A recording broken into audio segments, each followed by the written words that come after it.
Islamic fundamentalists, their next target is the Christian community. We witnessed in Nigeria what really is a genocide.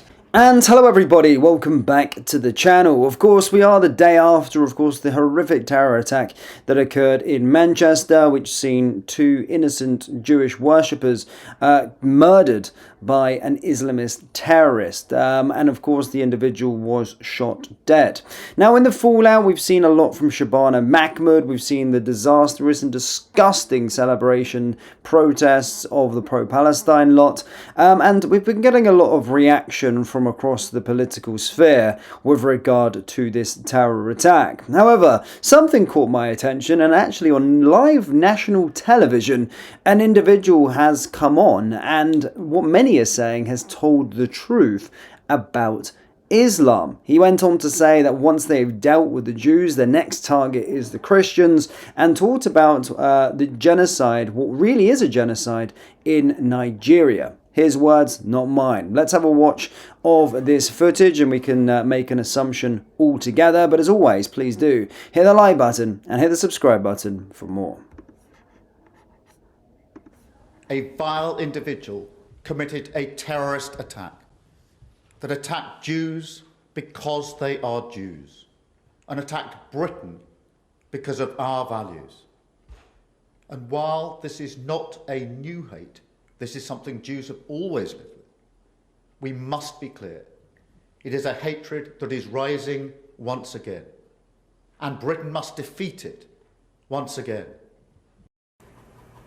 Gary, is it an attack on Britain and our values? Yes, it is. The Jews are simply the first. After they've got the Saturday people, they will go for the Sunday people. That's an old expression. And particularly militant Islamists, Islamic fundamentalists, their next target is the Christian community. We witnessed in Nigeria what really is a genocide, with fundamentalist Islamists murdering Christians. And that is what will happen in future once they feel they have dealt with the Jews. They're going to turn their attention to the Christians next. First the Saturday people, then the Sunday people. Gary, you can see it across your face. It's completely understandable, the emotion that you're flooded with this evening. And can you just describe that to me? Is it a combination of just sadness, but also just anger and frustration? You've summed it up exactly. It's tremendous frustration with government, that we have seen a government that's allowed itself to do nothing, essentially. Keir Starmer's words are all very well, but what action has he taken? What action has the government ministers taken? That is why there's so much disappointment. Some very, very powerful words from this individual, and to be fair, he probably won't be seen again on national television within the United Kingdom after those comments. But he does make some serious points. We are seeing, of course, the anti-Jew hatred run rife within the United Kingdom, and it's almost normalized through these mass protests that we're seeing on our streets on a day-to-day basis. We're seeing people calling for the death of Jews in our cities, towns and cities across the United Kingdom, and the government have almost been complicit in it, allowing this hatred to run rife. And now they're trying to be a reactive government. Now that something has happened, now they're trying to put the protections in place where those protections should have already been there, but they were championing on the side of the Islamists and the far left terrorists of pushing this agenda and pushing this hatred and allowing this to run rife. I do certainly believe that the government are complicit and have allowed something to happen. I know Shabana Mahmood came out and said, well, the only person responsible is the attacker himself. Yes, whilst true, he was the one that carried out that horrific attack. We're seeing it, though, this breeding ground for this and this martyrism, this hatred towards Jewish people on the streets on a week-to-week basis within the United Kingdom, with the UK government and UK police not condemning the individual's actions whatsoever and actually rewarding their efforts of parading and shouting about it by rewarding Palestine the opportunity to become a state where Hamas in fact actually did declare victory in this war. Do let me know your thoughts on that down there in the comment section below. In other news, Nigel Farage has hit back at Prime Minister Keir Starmer after he blamed Brexit for Farage boats crossing the Channel. Speaking to the media, the Reform UK leader said, "Once again, the Prime Minister is inverting the truth. He is gaslighting the British public and attempting to blame everything on me." Following his speech, in which the Prime Minister accused Reform UK of being the enemy of national renewal, Sir Keir told the People's Channel, "I would gently point out to Nigel Farage and others that before we left the EU, we had a returns agreement with every country in the EU, and he told the country it would make no difference if we left. He was wrong about that. These are Farage boats coming across the Channel." Nigel responded on his show this evening sarcastically saying, "I am the devil, the Farage boats." He added, "I warned the entire British political establishment in 2020, Prime Minister, that we had a major problem coming down the track.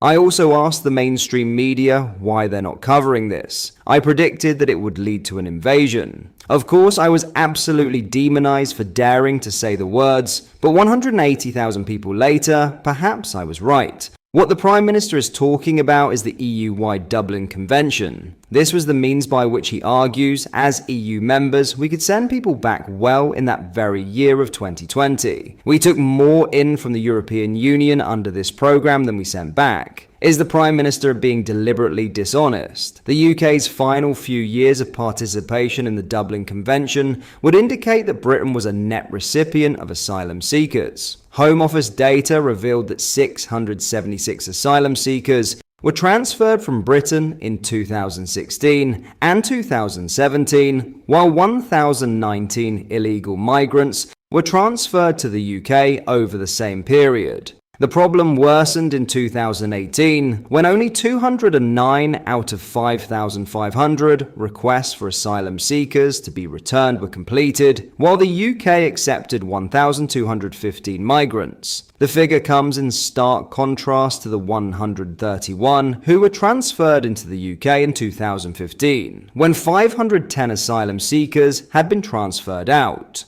Since Labour's conference kicked off on Sunday, a staggering 1,368 illegal migrants have landed on Britain's shores. Speaking today, the Prime Minister suggested he could overhaul how courts apply human rights laws in migrant cases involving torture. He said ministers should look at issues with Article 3 of the European Convention on Human Rights, the clause frequently used by dinghy arrivals to block deportation. Migrants have repeatedly used the treaty to argue they can't be sent home because prisons in their countries don't meet UK standards. But Sir Keir Starmer told BBC Radio 4 there's a clear distinction between someone being deported to summary execution and someone facing poorer healthcare or different prison conditions. The clash between Keir Starmer and Nigel Farage highlights just how deeply Brexit and immigration continue to divide British politics.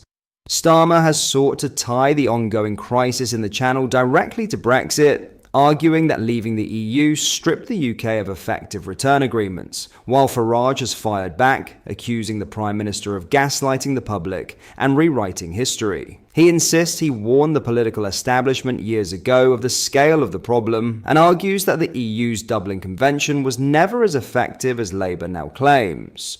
The row comes as Channel crossings surge once again, with more than 1,300 arrivals coinciding with Labour's annual conference. In response, Starmer has floated the idea of reforming how human rights protections are applied in deportation cases, signalling that the government could seek to redraw the balance between international obligations and domestic border enforcement. For Farage, this is further evidence of establishment failure, while for Labour, it is about reclaiming credibility on an issue that has long dogged the party. What is clear is that the debate is far from settled. With both leaders doubling down on their positions, Britain's immigration crisis has once again become the defining political battleground, one that will shape not only the future of migration policy, but also the broader narrative of Brexit's legacy. What are your thoughts on what we discussed in today's video? Let me know down in the comments section below.